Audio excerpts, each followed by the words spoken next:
안녕하세요. 오늘 금요 기도의 예배 내용입니다. 제가 좀 목이 조금 상태가 안 좋아서 좀 쉬는 소리도 날 텐데 이유는 모르겠네요. 어제부터 조금 목이 좀 편치 않은데 코로나는 아니니까 걱정하지 마시고요. 조금 환절기 때문에 제가 목이 약한데 좀 자극이 온 것 같습니다. 오늘 금요 기도회 우리 기도회 시간이니까 지난주에 이어서 기도에 대한 말씀을 한번 살펴보도록 하겠습니다. 기도, 우리 생활 속에 너무 특별히 하나님 믿는 백성들에게는 이 기도가 너무 친숙한 그런 이야기예요. 친숙한 단어고 기도해야 된다는 어떤 당위성도 있고 또 기도하면 놀라운 일이 나타난다는 거. 또 지난주 금요일에 우리가 말씀받았듯이 그 귀신 들린 아이 또 어려서부터 뇌전증으로 인해서 고통받는 이 아이를 예수님 제자들은 못 고쳤어요. 그 아이의 아버지는 예수님의 제자들이 그 행했던 모든 것을 다 알고 있기 때문에 이들에게 오면 내 아이가 나을 것이라는 그런 믿음을 갖고 왔는데 제자들이 그것을 하지 못했습니다. 예수님께서 내가 언제까지 너희와 함께 있어야 되겠느냐 좀 탄식을 하셨어요. 자, 우리는 지금 이제 성령 시대를 살고 있습니다. 내 남종과 여종에게 이렇게 남녀노소 어떤 신분에 상관없이 성령을 부어주시겠다는 그 요엘의 그 예언이 2000년 전에 오순절 그 성령 강림 사건을 통해서 성취가 됐습니다. 지금도 누구나 마찬가지예요. 예수님께서 이렇게 말씀하셨죠. 하나님이 세상을 이처럼 사랑하사 독생자를 주셨으니 이는 누구든지 저를 믿는 자마다 멸망치 않고 영생을 얻게 하려니라. 누구든지입니다. 누구든지 저를 믿는 자에게. 역시 성령 받는 것도 마찬가지예요. 특별히 우리가 이 세상의 생명사역을 감당하기 위해서 꼭 필요한 것은 성령 받아야 돼요. 성령 받아서 성령의 인도하심을 따라 살 수 있어야 되고 성령의 충만함을 받을 수가 있어야 돼요. 그래야 내가 살고 우리가 이 세상을 살릴 수가 있다는 것입니다. 그러면 이 성령 시대에 살면서 우리는 어떤 삶을 살아가야 될까? 참 할 일이 굉장히 많죠. 오늘 이 기도에 대한 그런 말씀, 성령 받으면 기도가 됩니다. 왜냐하면 성령 받게 되면은 그 예수 그리스도의 증인이 됐다. 예수님의 마음이 우리에게 있기 때문에 누군가를 위해서 기도하는 그 기도가 쉴 수가 없어요. 이제는 우리가 그 기도의 그 개념을 이제 어린 나이 수준에서 벗어나서 빨리 장성한 자의 수준이 돼서 이 세상을 위해서 뭔가 할 수 있어야 돼요. 이 세상을 위해서 할 수 있는 사람은 자기 자신을 위해서 뭔가 할 수 있는 거죠. 물론 그런 사람이 있어요. 남을 향해서는 천사인데 자기 자신에 대해서 별로 어떤 그 사랑하는 마음이 부족하고 내 가족들을 소홀한 사람도 있지만 예수님께서 성령이 너에게 임하시면 너가 예루살렘부터 또 온 유대와 사마리아와 땅끝까지 계속 확장될 수 있어야 되는 것이거든요. 기도도 역시 마찬가지 개념입니다. 왜 예수님의 그 제자들은 그 뇌전증 또 귀신 들린 이 상태를 고치지 못했을까? 예수님께서 말씀하셨어요. 기도 외에는 이런 이 약간 사단의 역사, 이 사단의 이 존재가 물러갈 수가 없다. 그 기도가 뭐라고 그랬어요? 프로슈코마이, 기도하다. 또 기도한다는 그 단어도 있지만 앞에서 그보다 먼저 근본적인 뜻은 예배한다는 뜻입니다. 예배하는 건 뭐예요? 하나님을 경배하고 찬양하는 거예요. 하나님께 무릎을 꿇는 거예요. 구약 성경에서 이제 아브라함이 주로 행한 행동이 있습니다. 바라크라는 단어를 말씀하고 있어요. 그 바라크라는 것은 하나님 앞에 무릎을 꿇을 수 있는 겁니다. 무릎을 꿇는다는 것은 단순하게 기도한다는 의미는 아니에요. 꼭 우리가 기도는 무릎을 꿇어야 된다는 그런 것은 아니죠. 그 무릎을 꿇는다는 것은 무릎을 꿇어야 내가 낮아지잖아요. 그리고 하나님을 높일 수가 있고 상대를 높일 수 있는 가장 중요한 수단이 뭐냐면 내가 무릎을 꿇는 거예요. 이게 프로포즈, 결혼을 앞둔 그런 경우 되게 남성들이 이제 프로포즈를 합니다. 그 남성들 프로포즈 할 때 꼭 무릎을 꿇어요. 여성은 내려보고 남자들이 우러러 그런 마음이 평생 가야 될 텐데 그게 좀 잘 안 되니까 문제죠. 우리가 무릎을 꿇는다는 것은 하나님을 높인다, 하나님을 경배한다는 겁니다. 그러니까 마찬가지로 우리는 왜 이 아이를 고치지 못했습니까? 예수님께서 이 악한 존재는, 이 악한 세력은 기도 외에는 나갈 수가 없다. 그 기도가 뭐냐면 하나님께 무릎을 꿇는 그런 모습이에요. 그리고 이 모든 것은 하나님께서만 하실 수 있습니다. 지난 수요일 날 제가 말씀을 통해서 고린도후서 3장을 봤습니다. 그 내용에서 바울이 이렇게 얘기합니다. 우리는 이 마음속에 이런 담력을 가진 것은 과연 누구 때문일까? 그리스도 예수로 말미암아 하나님께서 주신 그런 믿음의 담력이다 말하고 있어요. 하나님께서 주신 그런 그 능력이 우리가 모든 것을 할 수 있는 그런 상태가 되었다는 것이죠. 그러니까 우리는 영혼을 사랑하는 마음이 있어야 돼요. 근데 그 예수님 제자들은 그 뇌전증에 걸리고 사단이 지배하고 있는 그 아이를 고치려고 할 때 하나님 앞에 무릎을 꿇지 않았어요. 오히려 그 속에서 더 높아져가지고 내가 할 수 있다. 누가 먼저 이 아이를 고칠 수가 있을 것인가? 자기를 들여다려고 하다 보니까 뭐 일이 안 된 겁니다. 예수님께서 내가 언제까지 너희와 함께 있어야 되겠느냐. 지금은 성령 시대입니다. 성령께서 우리에게 임하셨어요. 우리 이 성령께서 우리 속에 강력하게 역사해서 나는 도구로 쓰이지만 성령께서 역사하시면 우리 놀라운 사람이 됩니다. 여러분 바울이 그렇게 대단한 능력 행했잖아요. 베드로 역시 마찬가지였잖아요. 근데 그는 하나님의 능력을 힘입어서 그 일을 행했습니다. 베드로와 요한이 미문에 앉은 그 장애인을 이렇게 세울 때도 하나님께서 하신 것이었는데 하나님께서 하셨는데 어떻게 돼요? 사람의 그 베드로라는 사람 요한을 통해서 이루어지다 보니까 이 베드로와 요한이 사람들 볼 때 보통 사람이 아닌 것 같이 보이는 거예요. 바울과 실라가 옥에 갇혀서 그 심한 매를 맞고 옥에 갇혔습니다. 그들은 하나님께 찬송하기 시작했죠. 터가 흔들리고요. 옥문이 열리고 그들은 이 바울과 실라는 그 속에서 자유롭게 이제 탈출할 수 있는 그런 기회가 있었고 그 간수는 이제 내가 이 책임지고서 그건 자기 잘못도 아니잖아요. 나 이제 죽을 수밖에 없겠다 할 때 바울과 실라는 도망가지 않았어요. 그리고 그는 얘기하기를 주 예수를 믿으라. 그러면 너와 네 집이 구원을 받을 것이다. 이거예요.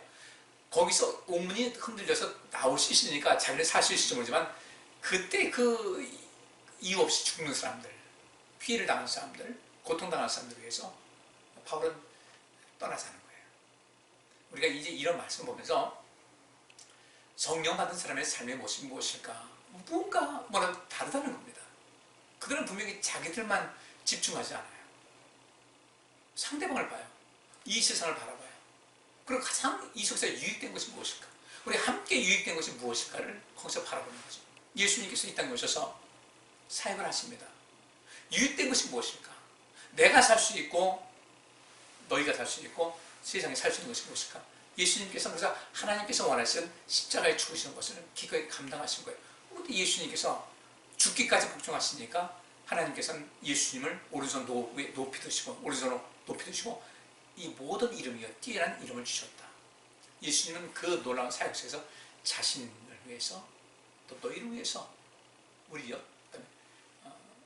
이후에 다가올 모든 익명의 사람들 그들을 위해서 또 이 세상 전체를 위해서 그 일을 하신 거예요. 우리가 인생은 그렇게 살아가야 됩니다. 이것이 우리 그리스도인들이 마땅히 행해야 되거든요. 그래서 오늘 지난주에 봤던 말씀 기도에 대해서 또 이제 연장해서 다른 부분을 말씀을 살펴보도록 하겠습니다. 오늘 본문 말씀은 마가복음 11장입니다. 마가복음 11장 11절부터 24절까지입니다.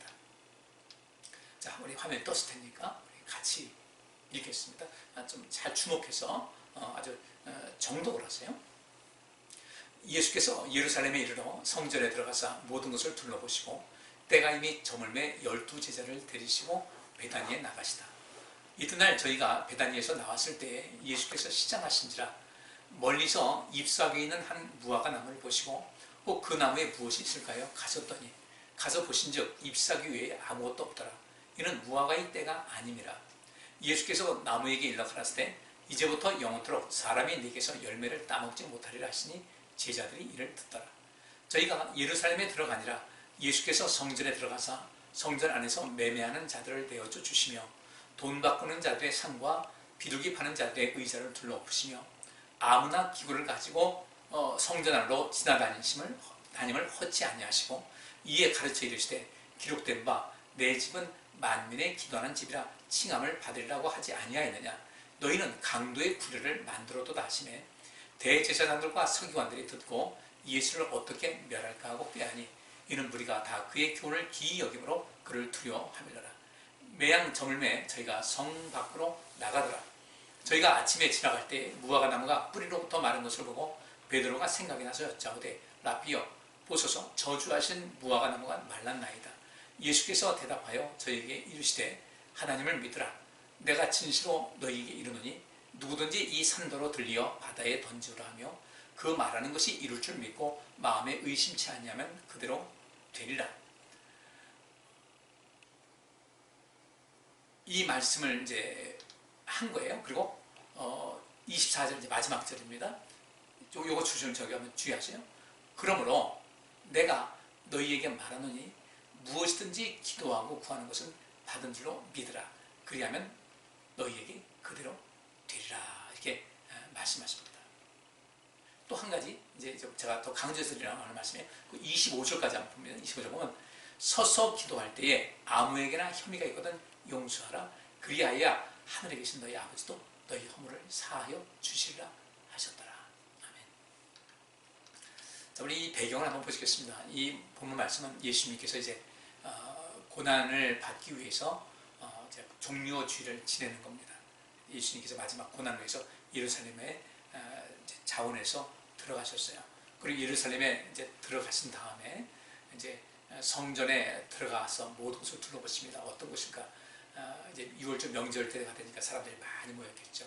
그리고 이제 때가 저물어서 12제자를 데리시고 베다니에 나갔습니다.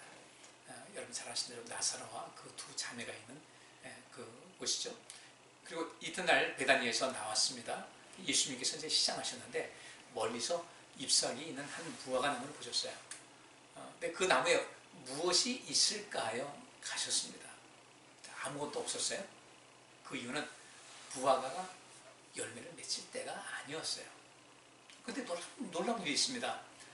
14절 보니까 예수께서 나무에게 일러 가라사대 이제부터 영원토록 사람이 내게서 열매를 따먹지 못하리라 하시니 제자들이 이를 듣더라 그랬습니다. 그래서 이제 장면이 넘어갑니다. 예수님께서 이제 예루살렘에 들어가십니다. 가보니까 성전에서 안에서 장사하는 사람들이 막 차 있는 거예요. 이방인들이겠죠.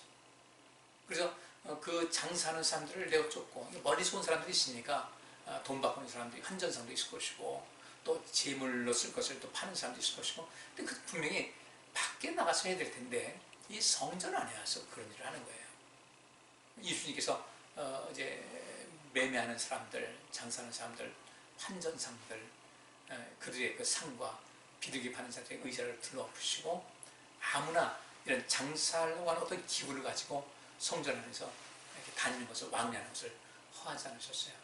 얼마나 예수님께서 강하게 하셨는지 사람들은 또 자기들이 잘못하는 거 알았을 테니까 여기서 이제 일단 기가 죽어 있는 겁니다. 이때 예수님께서 이렇게 말씀하셔요. 17절 보니까 내 집은 만민의 기도하는 집이라 칭함을 받으리라고 하지 아니하였느냐? 너희는 강도의 구례를 만들었다. 이 만민이 뭐겠습니까? All nations예요. 영어로 말하면 all nations. 모든 나라, 모든 민족이에요. 그리고 이방인의 뜰에서 장사하는 이 상황 속에서 예수님께서 그것을 나무란 겁니다. 누구든 이 성전 안에 들어올 자격이 있다. 근데 그 당시에 규례는 그것이 안 되어 있으니까. 그러니까 이방인들은 그들이 올 수 있는 어떤 한계가 있었고, 그랬는데 모든 사람이 와서 기도하는 집이다. 기도가 뭐예요? 하나님께 예배하는 거예요. 근데 기도한다는 게 여기서 그냥 보통 이것 주세요, 저것 주세요. 물론 그것도 기도해요. 근데 그 수준이 아니라 기도한다는 것은 하나님께 무릎 꿇고 하나님께 예배하는 그런 삶을 살 수 있는 그런 행위를 할 수 있는 것. 그래서 하나님과 가까이 할 수 있는 이런 모든 것이 모든 민족에게 인종과 상관없이 민족과 상관없이 나라와 상관없이 다 주어진 것인데 너희는 강도의 구례를 만들었다. 완전히 성전을 해요. 만민이 하나님과 교제하고 하나님 만나는 그런 곳인데 이들은 그들을 이방인들 없인 여기면서 어떻게 했어요? 자기 배속을 챙기는데 몰입을 했던 겁니다. 오늘날에도 이런 일이 많이 있어요. 많이 있는데 일단 이건 넘어가도록 하고요. 근데 이렇게 하니까 대제사장들과 서기관들이 그 말을 들었어요. 딱 찔리죠. 여러분들 그 성전, 하나님의 성전인데 누구든 들어올 수 있는 곳인데 거기 대제사장들은 서기관들로 많이 계십니까? 서기관들 주로 바리새파 사람들이에요. 거기서 그 장소 빌려서 돈 받았겠죠. 또 이 서기관 이 바리새인들과 사두개인들은 어떻게 했어요? 여기서 뭐 둘이 서로 이렇게 신앙의 어떤 관점이 좀 다르긴 하지만은 그래도 똑같이 이스라엘 백성들 지도자 위치에 있는 사람들인데 대제사장들이 여기서 돈을 받았으면 상대방 바리새파 사람들에게 책 잡히지 않기 위해서 서로 나누지 않았겠어요. 공회원들은 바리새파 사람들과 사두개파 사람들이 섞여 있는 그런 상태였으니까 그럴 때는 좀 얼마나 또 마음이 잘 맞는지 몰라요. 이 대제사장 그룹, 사두개파 그룹과 서기관들, 바리새파 그룹들이 모여서 예수를 어떻게 멸할까? 자꾸 자기들 찌르니까. 왜냐면 그 많은 사람들이 예수님의 교훈을 기이 여겼다. 좀 뭔가를 느낀 거예요. 이거 다르다. 뭐가 다르겠어요? 예수님께서 말씀하시잖아요. 너희 수고하고 무거운 짐진 자들아 다 내게로 오라. 내가 너희를 쉬게 하리라. 근데 이 수고하고 무거운 짐이라는 것은 인생살이가 고단하고 힘들어서 하는 그런 것보다는 거기서 말씀하는 것은 이 대제사장들, 이 바리새파 사람들, 율법을 가리키는 이런 많은 사람들이 불필요하게 자꾸 그 율법을 가지고 사람들에게 짐을 쥐어줬던 거예요. 자기들도 하지 못하면서 자기들 그렇게 옷 차려입고 굉장히 대단한 것 같으면서도 그들 자기 자신도 행치 못하면서 이 백성들에게 너무 지나치게 짐을 주니까 신앙생활에 재미가 없는 거죠. 예수님께서 말씀하신 겁니다. 그 불필요하게 이 하나님 말씀을 도구 삼아서 자기들 이속을 챙기는 그런 사람들에 의해서 무거운 짐 같은 그런 말씀의 교육을 받은 사람들아 내게로 와서 내게 배우고 내 안에서 쉬고 내 안에서 편안함을 누리라는 거예요. 그 말씀이었거든요. 근데 이제 이렇게 예수님께서 가르치신 말씀이 너무 쉬운 거예요. 너무 상식적인 거예요. 여기서 이게 평안을 얻을 수가 있는 거예요. 생명이 그 안에 있어요. 바리새파 사람들이 이 율법사들이 가르친 거랑 차원이 다른 거예요. 그 말씀 마음의 시원함을 느낀 겁니다. 이 사람들이 이제 자꾸 그 예수님에게 관심 갖게 되니까 너 죽여야 되겠다. 참 심각한 거예요. 이런 일이 있었고 또 이제 그날 해가 집니다. 저희가 성 밖으로 다시 나갑니다. 그리고 다시 아침에 그 여를 지나가는데 예수님께서 무화과나무가 말씀하셨던 그 무화과나무, 저주하셨던 무화과나무가 뿌리로부터 말랐어요. 베드로가 어제 그 전날 예수님께서 하신 말씀이 생각나서 라피 여보소서 저주하신 무화과나무가 말랐나이다. 예수님께서 하신 말씀이 하나님을 믿어라. 내가 진실로 너희에게 있는 거지 누구든지 이 산도로 들려 바다에 던지라며 그 말하는 것이 이룰 줄 알고 마음에 의심치 않으면 그대로 될 것이다. 저는 여기서 이런 의문심이 생겼어요. 분명히 무화과 나무에 잎이 이제 많이 있습니다. 잎사귀가 있는 한 무화과 나무를 보시고 그 나무에 무엇이 있을까 하여 가셨어요. 근데 그 앞에 보니까 시장하셨다. 또 그게 무엇이 있을까 가셨다. 근데 아무것도 없었다. 예수님께서 저주하셨다. 근데 문제는 무화과의 때가 아니었어요. 무화과 열매가 열릴 때가 아니었어요. 그것을 열리고 열매를 먹을 수 있는 때가 아니었다는 겁니다. 이 도대체 뭔가 시장에서 가셨어요. 그게 무엇이 있을까 해서 가셨어요. 무엇이 있을까 가셨다는 것은 거기서 뭔가 열매를 얻으려고 하신 거예요. 근데 그때는 열매를 맺힐 때가 아니었어요.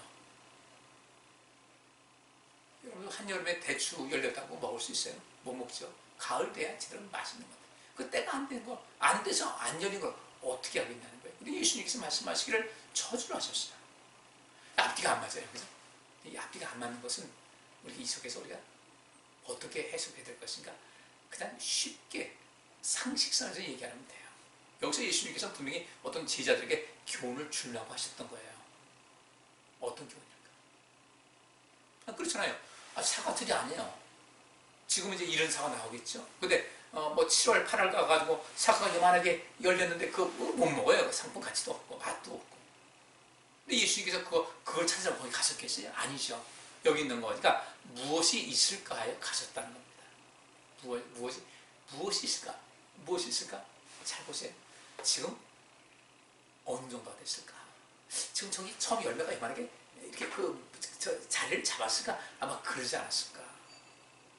근데 앞에 예수께서 시장하셨다라고 하는 그 말씀 보니까 거기서 그 어떤 열매를 가지고 잡수자고 했다. 이거 앞뒤가 안 맞아요. 보통 사람들도 여러분들 7월달에 사과밭에 가가지고 사과 먹으러 가는 사람이 어디 있겠어요? 이 이야기는 시장하신 것은 이미 여기서 말씀하신 거예요. 그러니까 시장하셨다는 것하고 그 뒤에 있는 말씀하고 연관을 시키지 말아야 돼요. 그냥 시장하는 건 시장하신 거예요.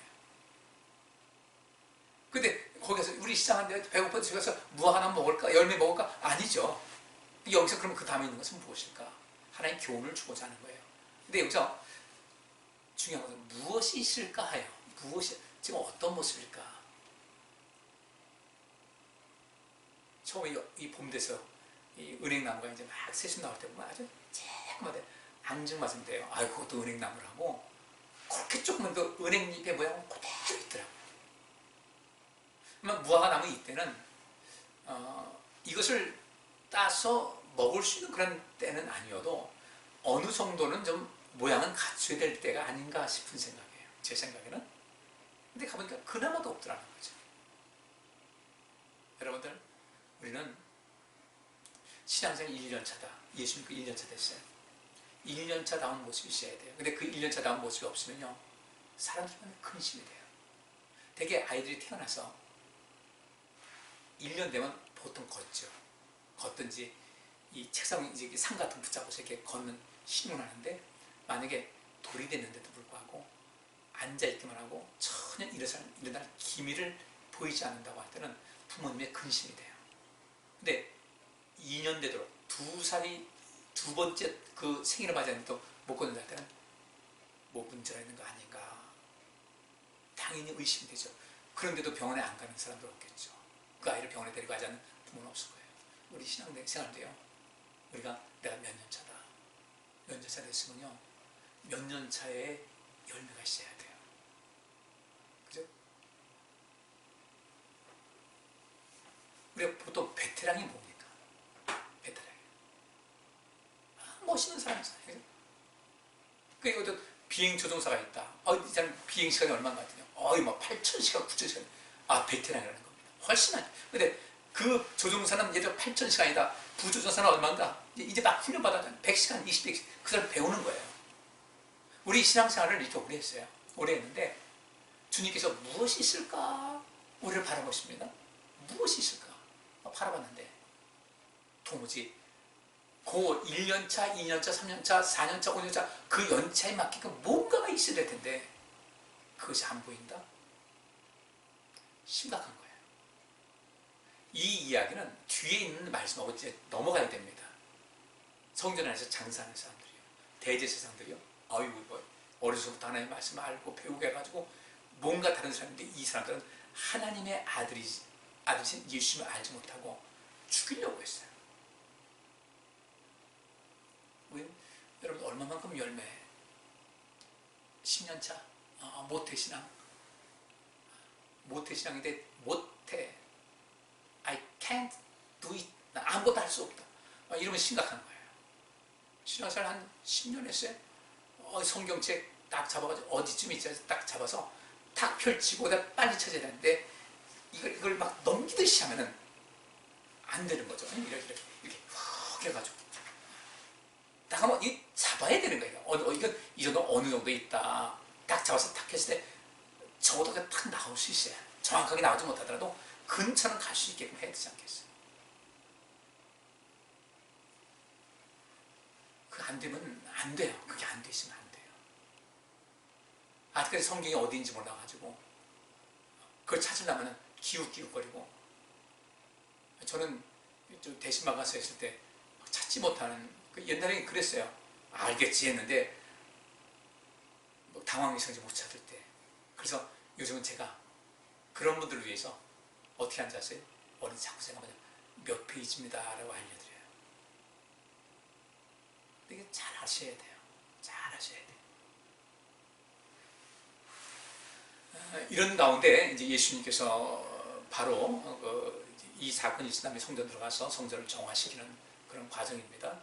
아마 그들이 아무것도 없는, 예수님 무엇이 있을까 하고 가봤는데 아무것도 없더라. 주님께서 저주하신 거예요. 근데 갔는데 정말 이들은 아무것도 없는 것이 아니라 가보니까 대제사장이라는 사람들이, 서기관들이, 이건 뭐 굉장히 고차원적인 위치에 있을 텐데 아무것도 없는 것도 아니라 이건 뭐 백성들의 평신도들의 그 마음, 믿음까지도 깎아먹고 그들 지옥으로 가게 하는 이런 상태가 되는 거죠. 주님께서 참 안타까우신 거예요. 나중에 베드로가 그 뿌리로부터 마른 것을, 그 무화과 나무가 마른 것을 보고 보소서 저주하신 무화과 나무가 말랐나이다. 그러니까 예수님께서 하나님을 믿으라. 내가 진실로 너희에게 이르노니 누구든지 이 산더러 들려 바다에 던지라 하며 그 말하는 것이 이룰 줄 알고 믿고 마음에 의심치 않으면 그대로 될 것이다. 이렇게 말씀하잖아요.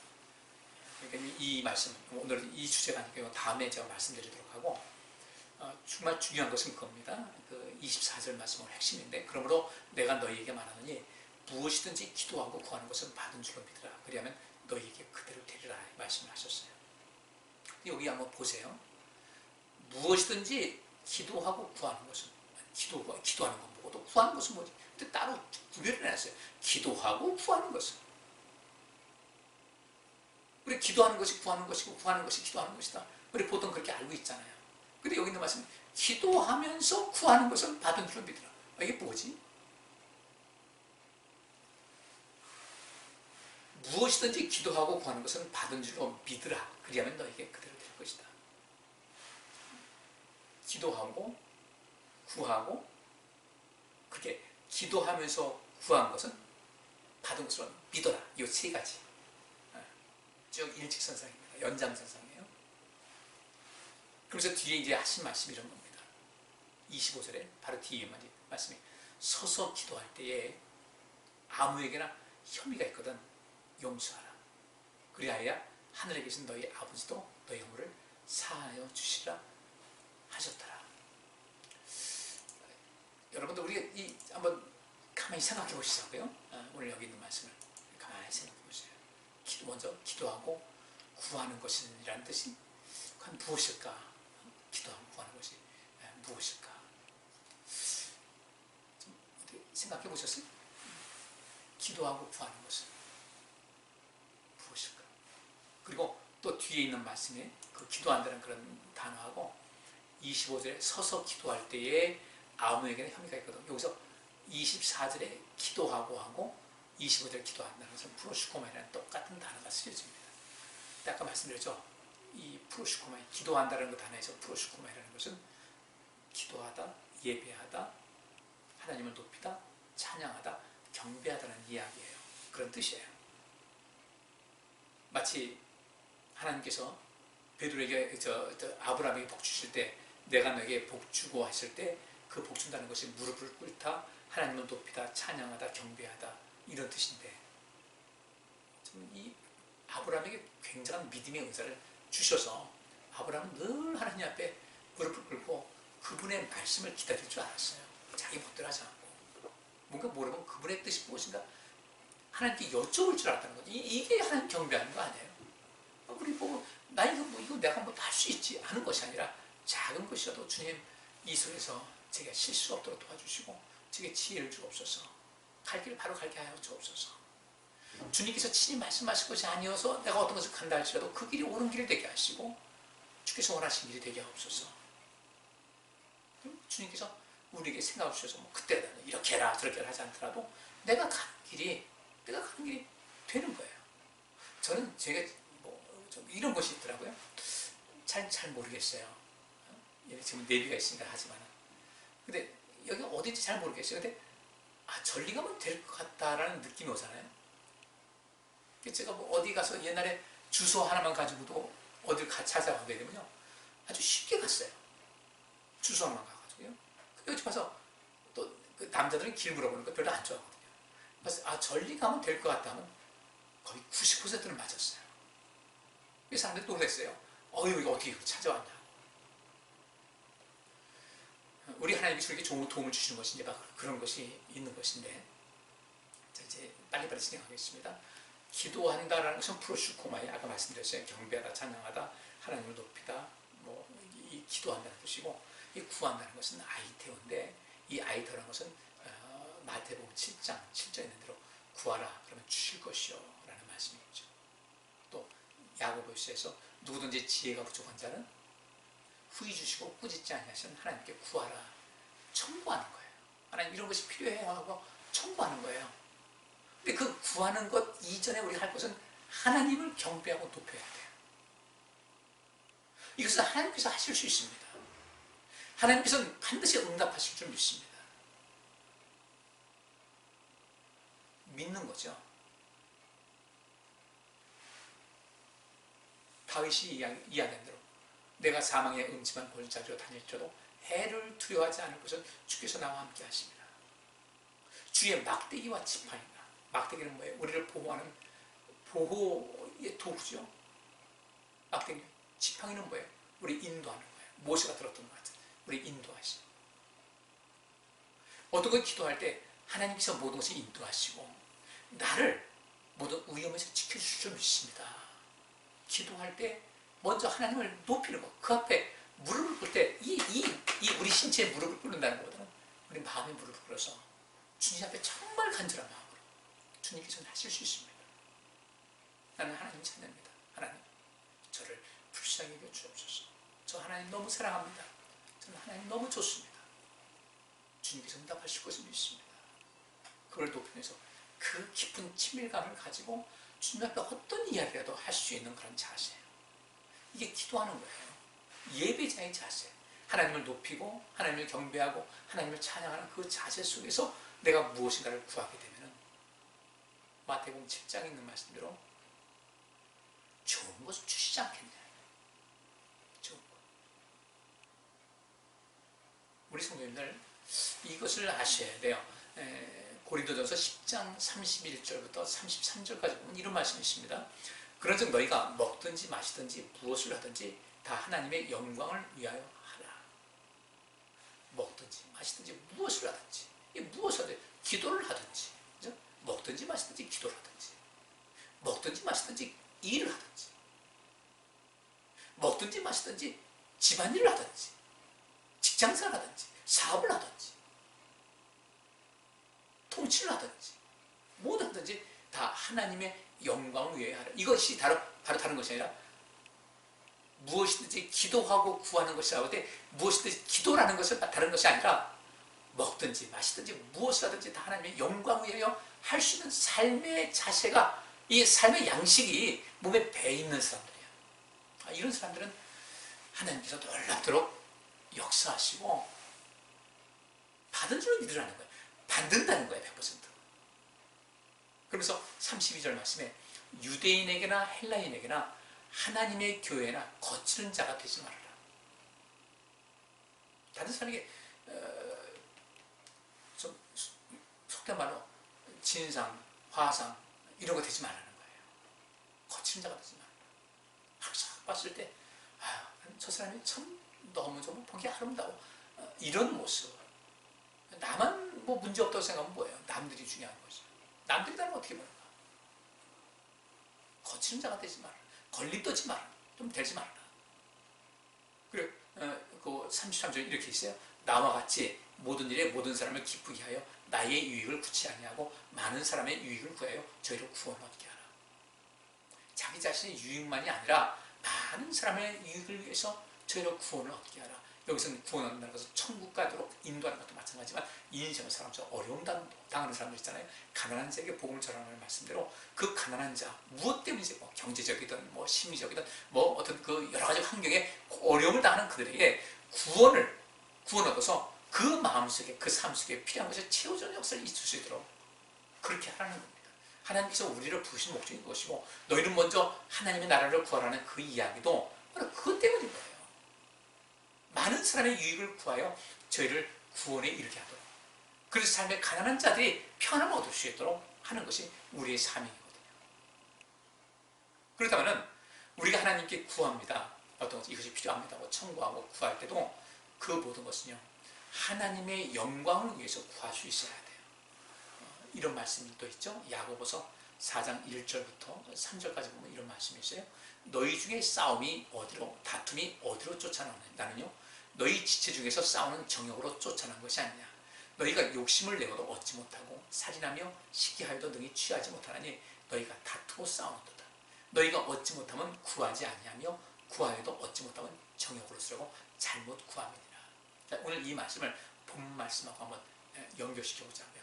무엇이든지 기도하고 구하는 것은 받은 줄로 믿으라는 말씀하고, 야고보서 이 4장에 있는 말씀, 4장 2절과 3절에 있는 말씀에 그렇죠. 너희가 얻지 못하면 구하지 아니하며. 우리가 하나님께 뭔가를 구한다고 할 때 그 이전에 어떻게 해요? 기도는 반드시 해야 돼요. 우리가 하나님 이것이 필요합니다. 청구하는 것이 필요해요. 근데 그 앞에 기도하고 구하는 것이라고 했는데, 구하긴 하는데 그 다음 앞에 기도하는 것이 빠져 있다는 거예요. 그 기도가 뭐라고 그랬어요? 주님 앞에 무릎 꿇어서 하나님을 높이고, 하나님께서는 하실 수 있습니다 하고, 하나님 내게 간절 모셔 구합니다. 하나님 이것을 주시면 제가 하나님의 영광에서 쓰고자 합니다. 그 목적이 맞아야 되는데, 구하는데 얻지 못해요? 정욕으로 쓰려고 잘못 구하는 거예요. 잠깐만, 기도하지 않은 거예요.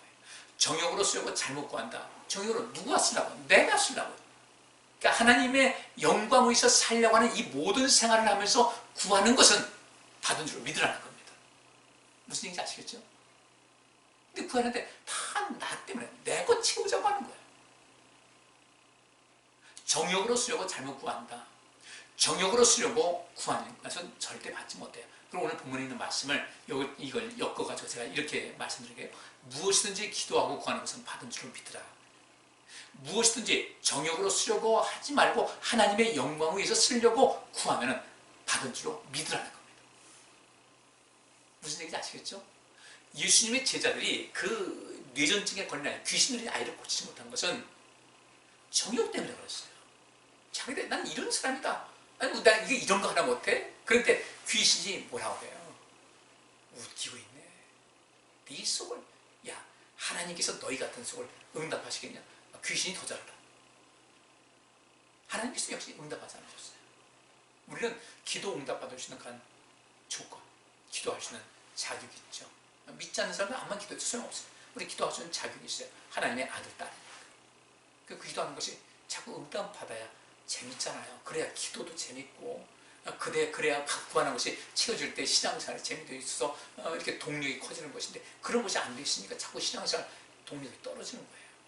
자꾸 나태가 낙심이 되고, 기도해도 소용없더라. 왜 소용이 없어요? 구하긴 했는데 기도하지 않았다. 기도하는 것하고 구하는 것을 같은 듯 다르고요, 다른 듯 같은 거예요. 하나님께 우리가 구할 때 세상 잡신한테 구하는 거 아니잖아요. 하나님께 구하는 거잖아요. 그럼 그분 앞에 겸손히 가야죠. 그분께 내가 필요해서 뭔가 필요해서 달라고 하는데 그분 앞에 가서 내가 겸손한 모습 같지 않고, 받으면 내가 내 욕심대로 다 써야지 이런 마음이 있는데 하나님께서 그걸 왜 모르시겠어요? 여러분들 필요한 거 많으시죠? 구할 거 많으시죠? 꼭 기억하세요. 내가 무엇이든 하나님의 영광에서 살아야 되겠다. 재물 얻었을 때요, 하나님의 영광을 좀 쓰세요. 지금 이 나라가 시끄럽지 않습니까? 다 정말 돈에 연관되어 있어요. 돈, 신분, 재산, 권력. 그걸 좀 바울이 이야기한 대로, 고린도전서 10장 30절에 있는 말씀대로 자기가 갖고 있는 그 재산이든 권력이든 뭐 어떤 것이든 모든 일에 모든 사람을 기쁘게 하여 자기의 유익을 구하지 말고 많은 사람의 유익을 구해서 저희로 또 구원받아서 그들도 그렇게 살아갈 수 있도록 하라는 것이 주의 말씀인데, 너무 내 욕심만 채우는 거예요. 그러니까 그 이상 성장이 안 되죠. 먼저 큰 부자 되세요. 큰 부자, 큰 맘 가지고요, 주님을 위해서 쓰시고 주변 사람들을 좀 쓰시고, 그런 삶이 우리에게 얼마나 필요하겠어요. 자, 시간이 좀 많이 지나서 이제 제가 말씀 좀 정리를 하겠습니다. 그리고 또 하나, 오늘 본문 말씀에서 아까 우리 본문 말씀 24절까지 읽었는데, 정말 중요한 것은요, 또 본문 이 마가복음 11장 25절 본문 말씀 그 다음 절에 있는 이야기예요. 이것도 굉장히 중요해요. 어쩌면 이것이 어떤 그 클라이막스라고 할 수 있어요. 이렇게 말씀하고 있습니다. 서서 기도할 때, 서서 기도한다, 뭐 앉아서든 서든 뭐 기도 다 할 수 있어요. 기도할 때, 이 기도가 뭐예요? 무릎 꿇고 뭐 이렇게 한다고 할 때, 그럼 우리가 그렇게 할 수 있어요. 고개 푹 숙여 아버지 하나님 하고서 할 수 있어요. 근데 기도한다고 하나님 높인다는 그런 외적인 모습이 있을 때, 중요한 것은 기도할 때 아무에게나 혐의가 있거든 용서하라. 그리하여 하늘에 계신 너희 아버지도 너희 허물을 사하여 주시리라. 우리가 하나님께로부터 1차적으로 허물을 사함받아야 그 다음에 구하는 것이 이루어질 수가 있어요. 그러면 너희 서서 기도할 때 아무에게나 혐의가 있거든 용서하라. 기도하라고 모습을 가졌습니다. 무릎을 꿇고 자세를 갖추고 하나님 모든 영광을 하겠습니다 라는 이런 마음 자세를 가지고 할 때, 이때 기도할 때 아무에게나 혐의가 있거든 용서하라. 누군가 너희 마음에 아픔을 주고 속상하게 하고 분노를 일으켜 가는 이런 사람이 있거든. 용서하라. 그들이 아직 용서를 안 했어요. 용서할 준비를 하고 살아야죠. 그가 진정 나한테 용서한다면 용서해야지. 근데 그렇다고 해서 뭐 특별한 경우 아니면 뭐 쫓아가가지고 내가 너를 당신 용서하겠습니다 그러면 그 준비 안 된 사람들은요, 내가 뭘 잘못했길래 나를 용서한다고 하느냐 이렇게 나올 수가 있습니까? 물론 누군가 나에게 혐의가, 나에게 참 많은 아픔을 줬다 할 때 그가 와서 용서를 구한다면, 그죠? 주상 그것은 나의 용서할 준비를 하고 있다는 거예요. 오늘 본문에 있는 말씀하고 24절 말씀하고 이제 그 연결해서 이렇게 합니다. 내가 너희에게 말하니 무엇이든지 기도하고 구하는 것은 받은 줄로 믿으라. 그리하면 너희에게 그대로 되리라. 25절 서서 기도할 때 아무에게나 혐의가 있거든 용서하라. 바꿔 말하면요, 두 절을 합친다면 너희가 만약 기도할 때 어떤 혐의가 있는 어떤 사람을 용서하면서 기도하게 되면, 용서할 마음을 갖고 기도하거든. 누군가를 살려야 되겠다, 누군가에게 유익을 주는 삶을 살아야 되겠다는 이런 마음을 가지고 기도하게 되면 받은 줄로 믿으라는 거예요. 사랑의 마음을 가지고 기도하라는 겁니다. 사랑의 마음을 가지고 구하라는 거예요. 이게 다 빠진 거예요. 아버지께로부터는 용서를 받기만 하면서 구하는 것 많아요. 그건 기도하는 것이 아니에요.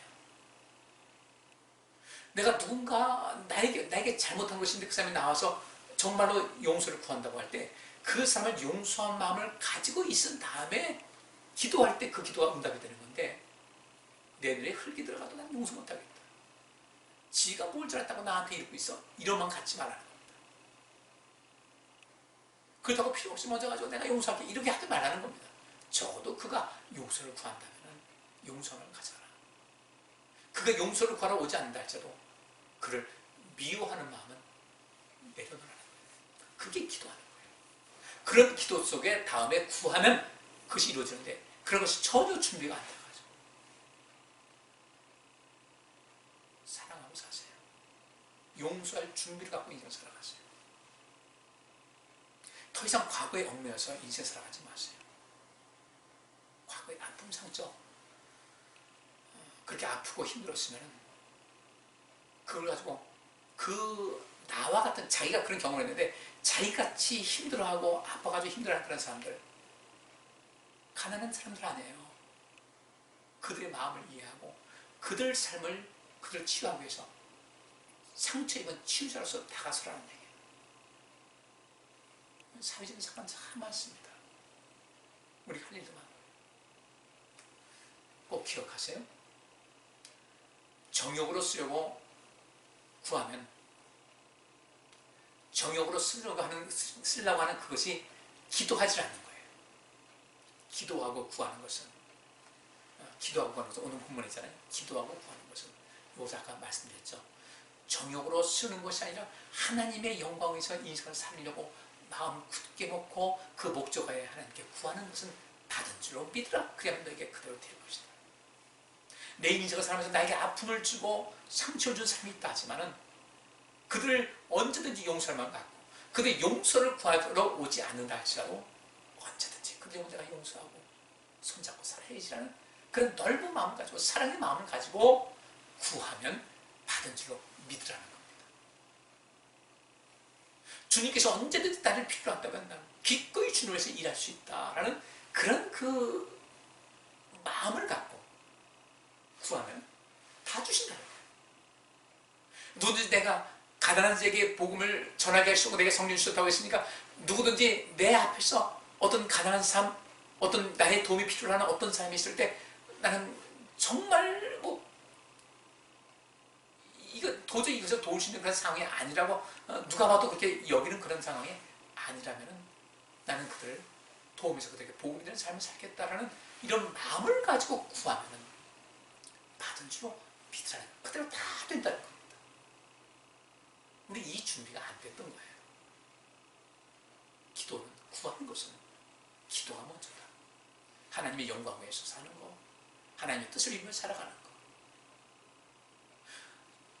주의 성령이 내게 임하셨으니 이는 가난한 자에게 복음을 전하게 하시려고 하시니까 가난한 자에게 누구든지 그 어떤 이유에서 가난한 것이든지 뭐 경제적인 것만 아니에요. 그들이 나에게 도움이 필요해서 왔을 때 기꺼이 도울 자세를 준비를 갖고 있는 사람이 구하면요, 이런 사람 백발백중 다 이루어진다는 겁니다. 그동안 우리가 왜 그럼 이루어지지 않았을까? 그래, 이런 것이 중간적으로 빠졌기 때문에 그래요. 바르게 사시고 멋지게 사십시다. 그래서 이 말씀이 정말 기도하고 구하는 것은 받은 줄로 믿으라고 했는데 정말 그 말씀이 맞습니다. 고백할 수 있고 간증할 수 있는 우리 성도님들 되시기를 주의 이름으로 축복합니다. 기억하세요? 간단한 내용이에요. 이해가 안 된다? 처음부터 다시 쭉 들으세요. 오늘 본문 시간이 없다 그러면 이 본문 말씀을 읽은 다음부터 그 말씀을 쭉 다시 한번 들어보세요. 무슨 뜻인지 이해가 될 겁니다. 그리고 그렇게 인생 살아가게 되면은 주의 성령이 내게 충만하게 임해서 정말 크지 않아 뽀대가는 인생 살 수 있어요. 멋진 인생 살아갈 수 있습니다. 성령 받은 사람들 달라요. 돌봐도 달라요. 그렇게 사시고 오늘 이 밤 이제 말씀 이제 살피셨으니까 개인적으로도 이제 지금 이 밤에 다 좀 고요한 시간이니까 따로 기도하는 시간을 갖고 하나님과 귀한 만남을 또 소통하는 시간 되시기를 주의 이름으로 축복합니다. 기도하겠습니다. 하나님 감사합니다. 무엇이든지 기도하고 구하는 것은 받은 줄을 믿으라고 하셨는데 이 말씀의 의미가 무엇인지 살폈습니다. 마음속 깊이 새겨서 우리가 구하는 모든 것 다 받고 그 속에서 하나님의 은혜와 하나님의 능력과 또 하나님께서 약속하신 모든 것이 얼마나 위대한 것인지를 발견하고 하나님을 더 가까이 할 수 있는 저희들의 삶이 그래서 저희의 신앙이 되게 하여 주옵소서. 우리가 많은 것을 구한다 할 때 결코 나에게만 국한되는 것 하지 않게 하시고 기도의 영역이 확장되게 하시고 하나님 나라를 구하는 것까지 다 펼쳐주시도록 복 내려 주옵소서. 오늘 말씀을 보고 듣고 또 이제 기도할 때 하나님 응답하여 주옵시고 우리의 매일매일 생활이 오늘 본문에 있는 말씀과 같은 삶이 되게 하여 주시옵소서. 크신 은총 베풀어 주시고 우리 성도들 여러 가지 문제가 있을 줄 압니다. 이 세상에도 문제가 있습니다. 문제를 바라보지 말고 문제 해결에 초점 맞추고 문제 해결 중심적인 인생을 살아서 주의 도심 속에서 모든 것을 이기고 행복한 삶을 살게 하여 주옵소서. 예수 그리스도로 기도합니다. 아멘. 자, 오늘 좀 이걸로 말씀 마치겠습니다. 또 이제 내일 모레 또 만나네요. 저도 열심히 기도하면서 말씀 연구하면서 말씀도 준비하겠습니다. 편안히 잘 지내시고요. 건강하시고 매일매일 행복하시고 오늘 이 밤도 편안히 숙면하시고 꿈속에서도 주님을 배울 수 있기를 바랍니다. 감사합니다. 할렐루야.